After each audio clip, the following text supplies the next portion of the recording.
ஆவணப்பட இயக்குனர் திவ்ய பாரதியால் கடத்தப்பட்டதாக கூறப்பட்டவர் தற்போது திவ்ய பாரதியுடன் இணைந்து செய்தியாளர்களை சந்தித்து வருகிறார். அது நேரடி காட்சிகளை பார்த்து மீட்டிங் போட்டு கொண்டு வந்து அங்கே ஸ்டேஷன் சாயந்தரம் வந்து அங்கே என்ன முடிவு பண்ணுறாங்கன்னு தெரியலைங்க சார். எங்களுக்கு ஏன்னா வருதுங்க, நியூஸ் வருது, இந்த மாதிரி ஸ்டேஷனுக்கு போயிட்டு வராங்க, நம்ம ஆளுக்கு தான் பேசுகிறாங்க, வேறு யாருமே உங்களை கேட்கல வைக்கல, எங்கள் வந்து தேடுறாங்க, எங்கள் ஆளுகளுக்குள்ளேயே எங்களை வந்து வம்பிழுத்து ஒரு ஏதாவது ஒன்று பண்ணி வெளியே கொண்டு வரணும்னு சொல்லிட்டு நாங்கள் இவங்களுக்கு பயந்துட்டு தான் சரி ஏதாவது சத்தம் போட்டோம்னா என்ன பண்ணுறது அப்படின்னு சொல்லிட்டு நாங்கள் போய் ஊரில் இருக்கிறோம். இது வரைக்கும் வரவே இல்லைங்க.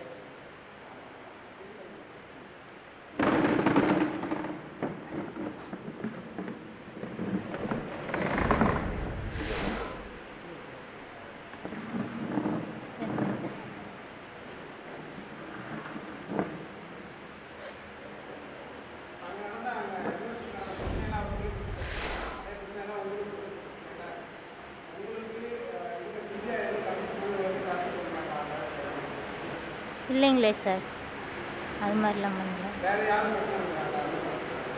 வேறு யாரும் பிரச்சனை பண்ணலை. எனக்கு ஃபோனும் இல்லை என்கிட்ட, அதனால் யாரும் பிரச்சனை பண்ணலைங்க. சத்தமாக பேசு.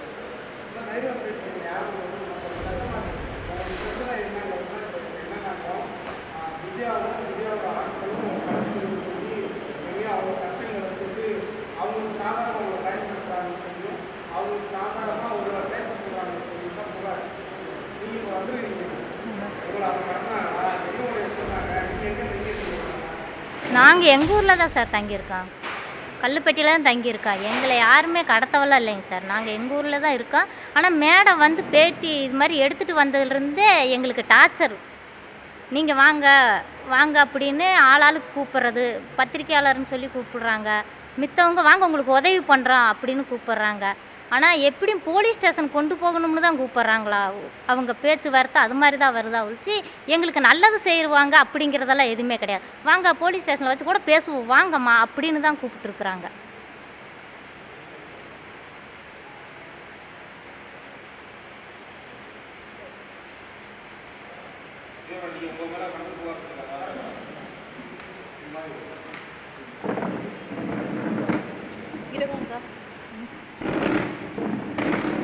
சார்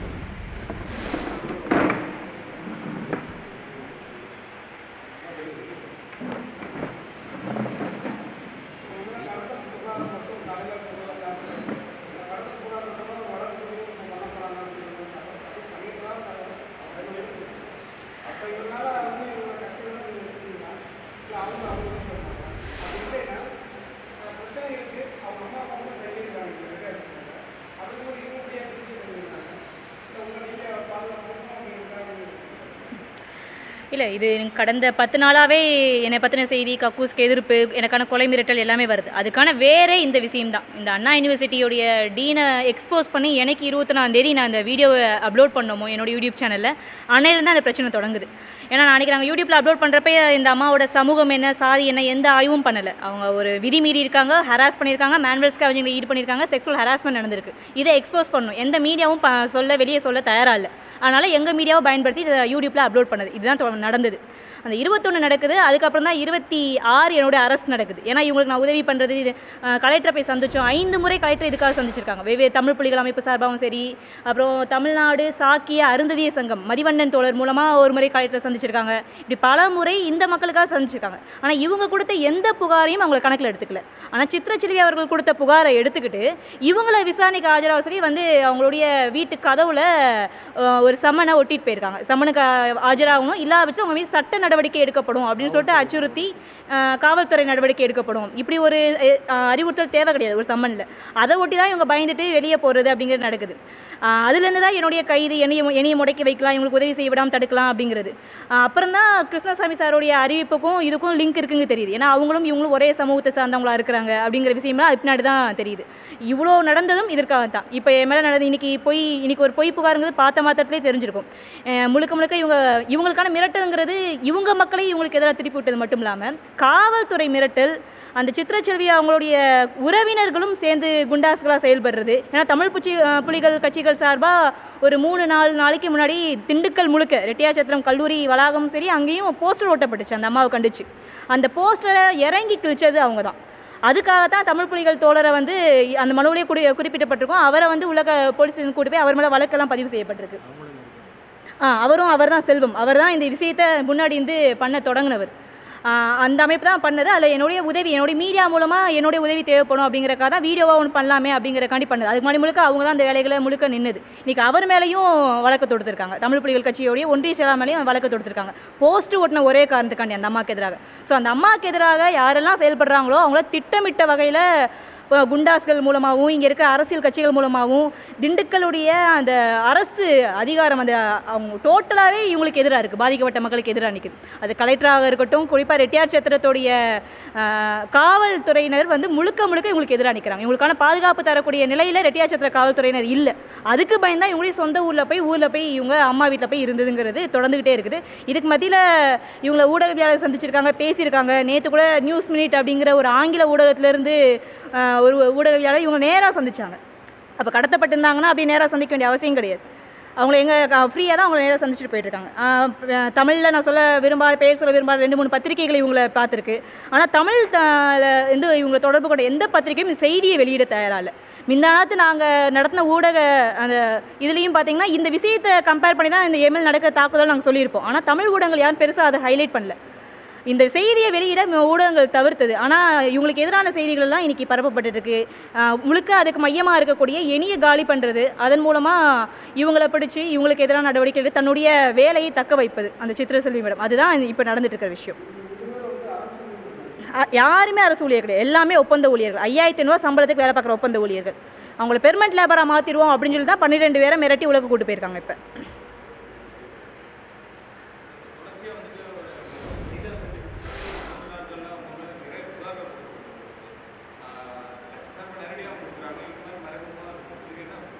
இதுதான் சார் முழுக்க சித்திரச்செல்விங்கிற அந்த அவ்வளோ அட்டூழியம் வன்முறையில் ஈடுபட்ட அந்த சித்திரச்செல்விங்கிற ஒரு அதிகாரத்தில் இருக்கக்கூடிய அந்த அம்மாவை காப்பாற்றுறதுக்காக நடத்தப்படுறதா இத்தனை நாடகங்களும் இத்தனை பொய் புகார்களும். இல்லை நீங்கள் புதிய தமிழகம் கட்சியுடைய தொண்டர்கள் சார்பாக கொடுக்கப்பட்ட 2 மனுக்களை நீங்கள் பார்த்துருப்பீங்க.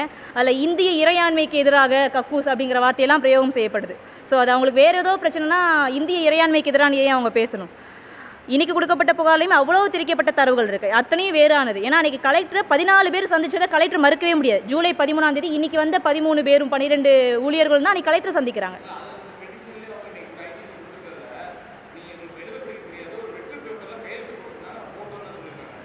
மனுவில் அவங்க டோட்டலாகவே அவங்க விவாதிச்சிருக்காங்க, நீண்ட நேரம் விவாதிச்சிருக்காங்க. அதுக்கு எதுக்கு மறுநாள் எதுக்கு 14 பேர் வெளியில் நிப்பாட்டணும்? ஏன் இதில் சம்மந்தம் இல்லாமல் காவல்துறை ஏன் தலையிடணும்?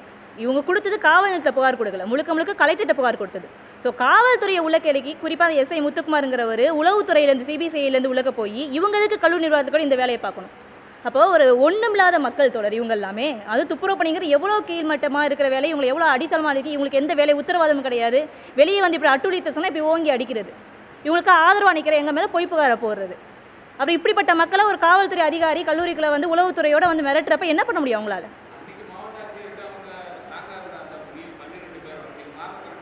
மிரட்டல் தான், கடுமையான மிரட்டல். ஒரு அரசியலில் இருக்கிற ஒரு எம்எல் மாதிரியான ஒரு கம்யூனிஸ்ட் பார்ட்டியில் இருக்கிறேன் நான். இன்றைக்கி ஊடக வெளிச்சம் கிடைச்சிருக்கு. ஒரு ஆவணப்படை இயக்குனர் எனிவே திட்டமிட்டு இந்த கடந்த 4 நாட்களாக இவ்வளோ மோசமாக கொலை மிரட்டல் விடுறப்ப இது மாதிரி அப்பாவி மக்களை ஈஸியாக மிரட்டுறது எவ்வளோ சாதாரண விஷயம்? என்ன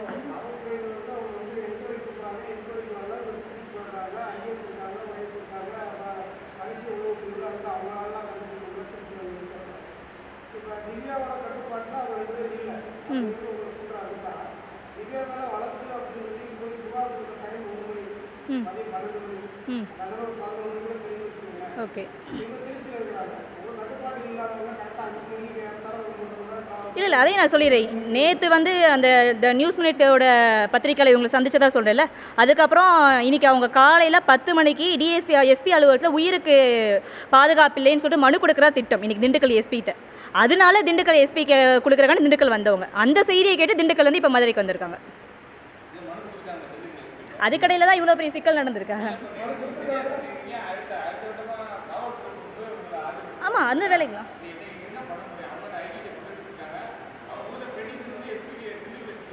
அதான் எஸ்பிகிட்ட போய்ட்டு இவங்களுக்கு உயிருக்கு பாதுகாப்பு இல்லையா, உயிருக்கு பாதுகாப்பு வேணும், போய் கொடுக்கலாம் திட்டத்தில் இருக்கும். முடிச்சதான்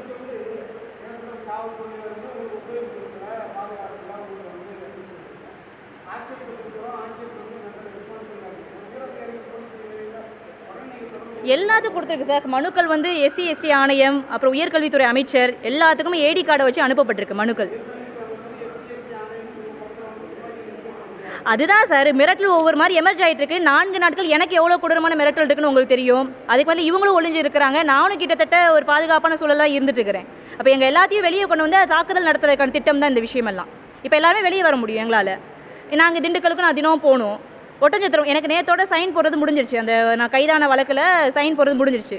அப்போ என்னுடைய நடமாட்டத்தை இனிலேருந்து இன்னும் கொஞ்சம் முடக்க முயற்சி பண்ணுறது. இல்லை நான் இப்போ ஒட்டஞ்சத்திரம் போகணும், திண்டுக்கல் போகணும், அப்போ என் மேலே தாக்குதல் தொடுக்கலாம், இவங்க மேலே தாக்குதல் தொடுக்கலாம். அதற்காக தான் இந்த வேலைகள் செய்யப்பட்டிருக்கு.